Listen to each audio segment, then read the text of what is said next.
Hello students, ਅਸੀਂ कर रहे हैं क्लास 10th चैप्टर है साडा 3rd। सो एक्सरसाइज कर रहे हैं 3.2। सो जिसका क्वेश्चन है 7th।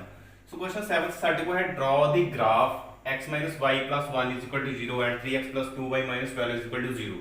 सो दो इक्वेशन साडे को ਜਿਹੜੀਆਂ ਦਿੱਤੀਆਂ ਗਈਆਂ ਨੇ linear equations. So and shaded ਦੀ ਟ੍ਰਾਇੰਗੂਲਰ ਰੀਜਨ। ਸੋ ਗ੍ਰਾਫ ਬਣਾਉਣ ਤੋਂ ਬਾਅਦ ਜਿਹੜਾ ਵੀ ਸਾਡੇ ਕੋਲ ਏਰੀਆ ਬਣਦਾ ਹੈ, ਇੱਕ ਟ੍ਰਾਇੰਗੂਲਰ ਏਰੀਆ ਕਵਰ ਕਰੇਗਾ ਸਾਡੇ ਕੋਲ ਗ੍ਰਾਫ, ਤਾਂ ਉਸ ਨੂੰ ਸ਼ੇਡ ਵੀ ਕਰੋ।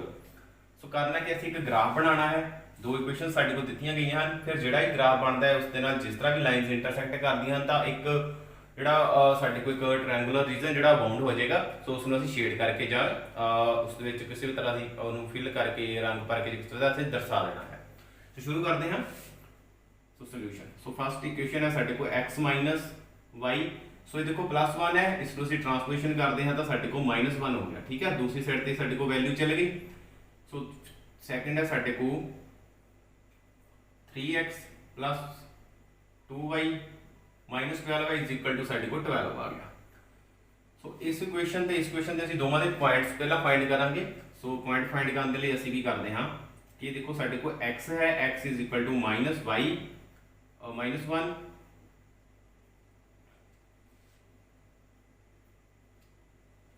सो इत्थों देखो असीं ज़्यादा x की वैल्यू भरनी है। सो साडे को दो इक्वेशनस ने, इन्हां दोवां इक्वेशनस दे असीं पॉइंट फाइंड करांगे। वो 3 पॉइंट फाइंड कर लो, 2 कर लो, 4 कर लो, कम से कम 3 पॉइंट तो फाइंड करने हैं तां जो साडे को कोई लाइन है जिहड़ी वो प्रॉपरली ड्रॉ हो सके। सो इस दे लई असीं y नूं अपना इस साइड ते रखदे हां। सो इज इक्वल टू करदे हां -1 ते इह हैगा साडा -x। सो x भी साइड चला गया। हुण देखो असीं x दी वैल्यू लैंदे हां 0। सो x 0 लिया सी, हुण y दी वैल्यू फाइंड करांगे की आंदी है -1 -0। सो इसे किया तो साडे को क्या आ गया इज इक्वल टू -1 -0 प्लस हो गया तो -1 ही आ गया साडे को। ठीक है, तो ये माइनस ना माइनस कैंसल, तो y कितना आ गया साडे को 1। सो y 1 आ गया। सो फिर असी x की वैल्यू लेंदे हां 2। साडे को आ गया -y is equal to -1 minus x की जगह ते क्या आ गया साडे को 2। So -y is equal to minus minus plus plus हो गया, साइन माइनस का रहेगा क्योंकि दोनों वैल्यूज अगर माइनस आन तो आंसर साडे को इनक्रीज करेगा, प्लस करेगा, पर किस साइन दे विच माइनस दे विच ही, क्योंकि दोनों वैल्यूज माइनस विच आन साडे को। सो हैगा -3। सो माइनस ना माइनस कैंसल। सो y कितना आ गया साडे को 3 आ जाता है। सो फिर असी x की वैल्यू लेंदे हां 4। सो y आंदा साडे को -y, इक्वेशन ए लेनी है is equal to -1 -4 minus y is equal to minus minus plus, sign minus minus 5 आ गया, माइनस ना माइनस कैंसल। सो वाई कितना आ गया साडे को 5। सो वाई 5 आ जाता है। सो इस दे नाल साडे कोल एक इसका टेबल जिहड़ा असीं तैयार कर लैंदे हैं की बनदा है साडे को।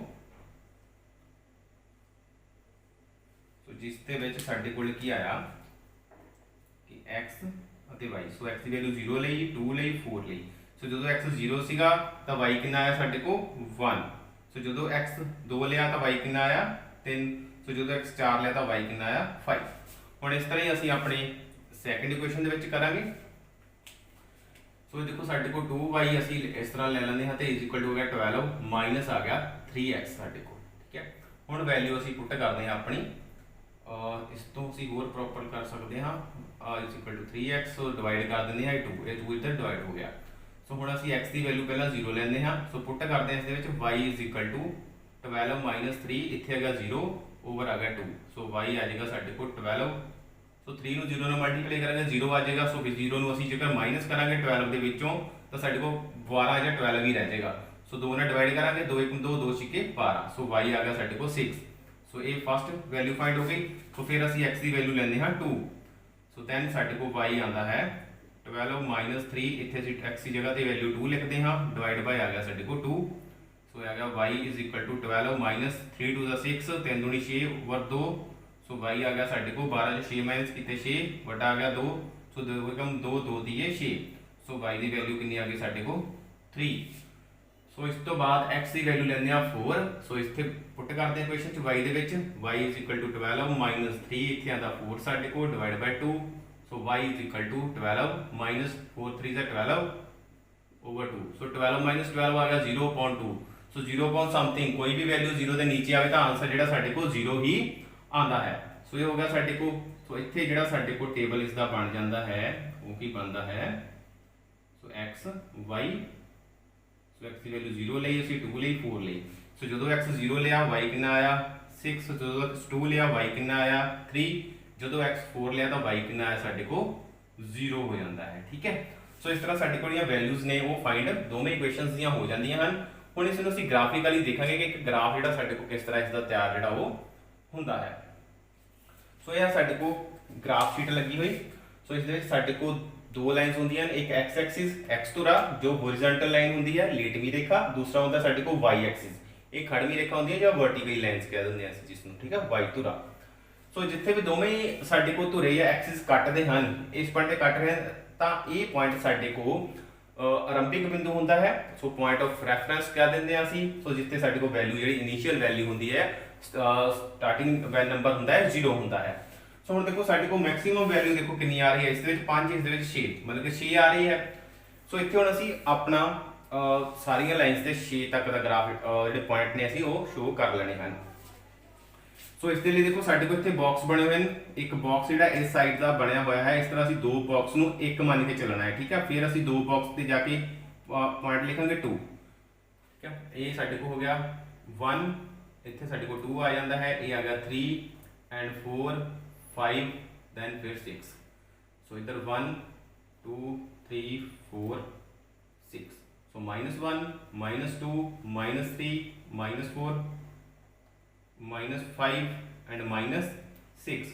सो इस तरह ही x एक्सिस की लैफ्ट हैंड साइड असी लिख देंगे पॉइंट अपने। सो -1 -2 -3 -4 -5 एंड -6। सो इस तरह y एक्सिस के ऊपर 1 2 3 4 5 6। सो ये थानू पता है कि x ਦੀ ਲੈਫਟ ਹੈਂਡ ਸਾਈਡ ਖੱਬੇ ਪਾਸੇ ਤੇ y ਐਕਸਿਸ ਦੇ ਨੀਚੇ ਜਿਹੜਾ ਸਾਡੇ ਕੋਲ ਪੁਆਇੰਟ ਨੈਗੇਟਿਵ ਵਿੱਚ ਆਉਂਦੇ ਹਨ। ਠੀਕ ਹੈ, ਇੱਥੇ y ਇਹ ਆਉਂਦਾ ਸਾਡਾ y ਡੈਸ਼। ਸੋ ਹੁਣ ਦੇਖੋ ਅਸੀਂ ਫਸਟ ਪੁਆਇੰਟ ਜਿਹੜਾ ਸਾਡੇ ਕੋਲ ਬਾਕਸ ਹੈ ਇਸ ਦੇ ਪੁਆਇੰਟ ਦੇਖਦੇ ਹਾਂ ਫਸਟ ਇਕੁਏਸ਼ਨ ਦੇ। ਜਦੋਂ x 0 y ਕਿੰਨਾ 1। ਸੋ ਜਦੋਂ ਕੋਈ ਵੀ ਪੁਆਇੰਟ 0 ਹੈ ਤਾਂ ਤੁਸੀਂ ਜਿਸ ਪੁਆਇੰਟ ਦੀ ਵੈਲਿਊ 0 ਤੋਂ ਇਲਾਵਾ ਹੋਰ ਦਿੱਤੀ ਹੈ ਉਸ ਨੂੰ ਦੇਖਣਾ ਹੈ ਬਸ। x 0 y ਕਿੰਨਾ 1, ਸਿਰਫ y 1 ਦੇਖੋ, ਇਸ ਦੇ ਉੱਪਰ x ਸਾਡੇ ਕੋਲ 0 ਰਹੇਗਾ। ਸੋ ਪਹਿਲਾ ਆ ਗਿਆ ਸਾਡੇ ਕੋਲ ਇਹ ਵਾਲਾ ਜਿੱਥੇ ਸਾਡੇ ਕੋਲ x 0 y ਕਿੰਨਾ ਹੈ 1। ਸੋ ਇਹ ਪੁਆਇੰਟ ਆ ਗਿਆ ਪਹਿਲਾ। ਦੂਸਰਾ ਸਾਡੇ ਕੋਲ ਕਿੰਨਾ ਹੈ ਇਹ x2 y3। ਸੋ x ਪੋਜ਼ਿਟਿਵ 2 ਅਤੇ y3 ਪੋਜ਼ਿਟਿਵ ਉੱਪਰ ਪਿਆ ਸਾਡੇ ਕੋਲ। ਇੱਥੋਂ ਅਸੀਂ ਡਾਟਡ ਲਾਈਨ ਆਪਣੀ ਬਣਾ ਲੈਂਦੇ ਹਾਂ ਇੱਕ ਇਸ ਤਰ੍ਹਾਂ ਦੀ। ਸੋ ਇਸ ਤੋਂ ਅਸੀਂ ਇੱਧਰ ਸਾਈਡ ਤੇ ਜਾਂਦੇ ਹਾਂ, ਦੋਵੇਂ ਸਾਡੇ ਕੋਲ ਇੱਥੇ ਕੱਟ ਗਏ। ਇਹ ਪੁਆਇੰਟ ਆ ਗਿਆ ਸਾਡੇ ਕੋਲ ਦੂਸਰਾ ਪੁਆਇੰਟ x2 ਤੇ y3।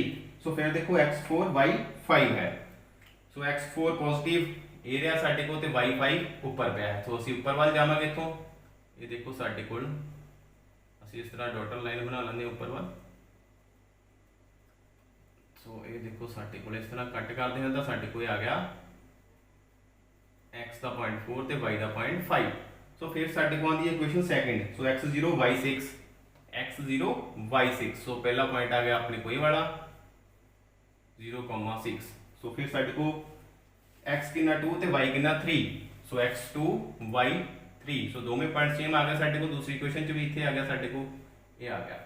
सो उस तो बाद साडे को x4 y0। सो x4 देखो y0। सो सिर्फ x4 दा पॉइंट वेखांगे ਅਸੀਂ y0 x एक्सिस ते y0 ही होएगा। ठीक है, 0 ਨੂੰ ਲਿਖਣ ਦੀ ਲੋੜ ਵੀ देखने की लोड़ नहीं है, सिर्फ x का पॉइंट देखना है 4। सो ये आ गया साडे को 4। सो इत्थे x4 ते y0। हुण देखो साडे को पहले पॉइंट जिहड़े सी वो ये वाले पॉइंट सीगे। सो इन्हां नूं असीं आपस विच मिलाने हां।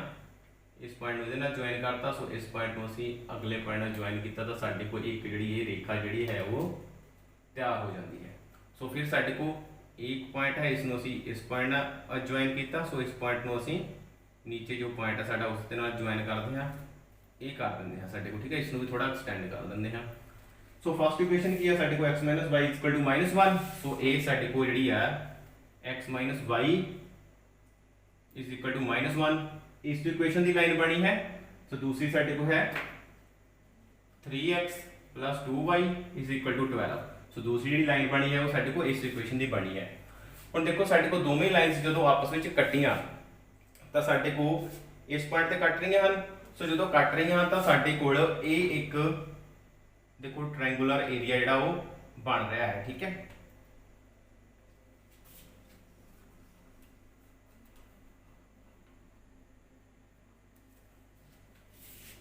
ਹੁਣ ਸਾਡੇ ਕੋਲ ਇਹ ਜੋ ਟ੍ਰਾਇੰਗੂਲਰ ਏਰੀਆ ਬਣ ਰਿਹਾ ਹੈ ਦੋਵੇਂ ਰੇਖਾਵਾਂ ਦੇ ਕੱਟਣ ਦੇ ਨਾਲ ਸਾਡੇ ਕੋਲ ਐਕਸਿਸ ਦੇ ਨਾਲ ਇਸ ਨੂੰ ਅਸੀਂ ਸ਼ੇਡ ਕਰਨਾ ਹੈ ਜਾਂ ਇਸ ਨੂੰ ਕਿਹਾ ਸੀ ਕਿ ਡਾਰਕ ਕਰਕੇ ਅਸੀਂ ਜਿਹੜਾ ਕਿ ਦਰਸਾ ਦੇਣਾ ਹੈ।